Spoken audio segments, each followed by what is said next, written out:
Okay. That's very fundamental. All right. Okay. Now we are marking history. Yes. The 10 fundamentals of a successful marriage. Yes. 1, marry your friend. Yes. Because friendship is the hallmark and the foundation of any relationship. If and you know, conflict is inherent in a relationship. So when you have a conflict situation as friends, you are able to resolve it rather than the litigious mindset where you say, I have rights, I'm a husband, the other one says, I have rights, I'm a wife. 2, marry somebody whose self-confidence and esteem levels are high. Because when they are low, she becomes or he becomes a liability in the marriage. Small little things become a big issue. 3, marry somebody who has a career, not a job. Marriage is very expensive. You can't sustain marriage by a job. That is why I say to a lot of young people, don't marry before you have wealth. Because if you marry when you don't have wealth, your entire life is a debt. Your lobola is a debt, the car is a debt, the house is a debt. Everything becomes a debt. And you know what that debt does? That debt is the one that creates stress in a relationship. 4, marry somebody who has a balance sheet. And when I talk balance sheet, I'm not talking physical things.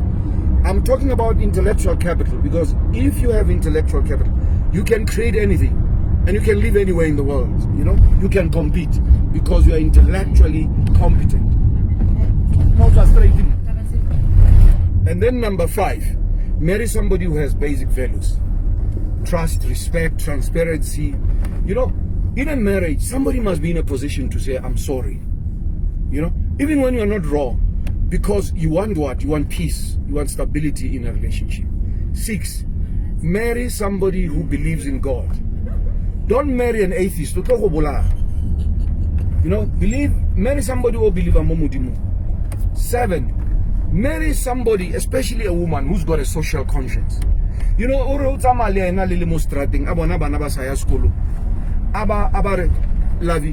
want to go and talk to those kids. Why are you not at school? But you know what? We are poverty stricken. That woman then comes to you and says, love, give me your card. And we must give them money to go to school. Because number 8, you must have a life in a marriage. Because if you don't have a life, you're always going to be at home. And when the other partner we are going. Because now I'm going to fulfill my life, right? I'm going to have my friends and I'm going to do everything. Number 9, spend much time with your partner. This thing here, the other partner as you, creates problems. Because what happens is that the more you are alone, the more you are susceptible to, you know, I don't want to... Loneliness. To loneliness. And loneliness breeds what? Contempt. Envy and contempt. Number 10, and this is very important for especially African men.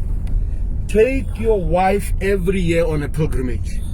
Take your wife overseas. Not Lesotho. Lesotho is not overseas. Take your wife to New York for 2 weeks. You switch off your phones. There are no children. And guess what? When you come back, you are re-energized. Because then you start to realize how wonderful your partner is. I'm done. Wow, wow, wow, wow, wow! You know,